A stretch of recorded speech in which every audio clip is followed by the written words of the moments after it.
খুতবা চলাকালীন সময়ে আমাদের খতিবরা কখনো খুতবা থামায়? প্রথম খুতবা শেষ, বসে, তারপরে দ্বিতীয় খুতবা। খুতবার মাঝখানে কোনো থামাথামি নাই। আল্লাহ রাসূল সাল্লাল্লাহু আলাইহি ওয়াসাল্লাম এটা কত প্রাণবন্ত ছিল।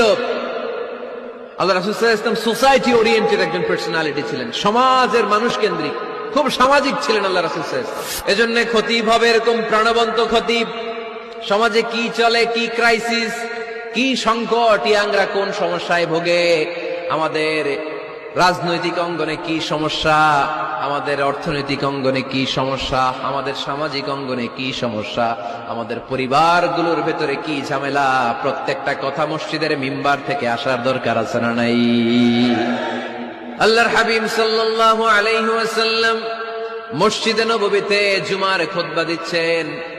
খুতবা চলাকালীন সময়ে এক সাহাবী এসে মসজিদের মধ্যে বসে পড়লেন। আল্লাহর হাবিব সাল্লাল্লাহু আলাইহি ওয়াসাল্লাম সাহাবীরে বললেন, দাঁড়াও। সাহাবী দাঁড়ালেন।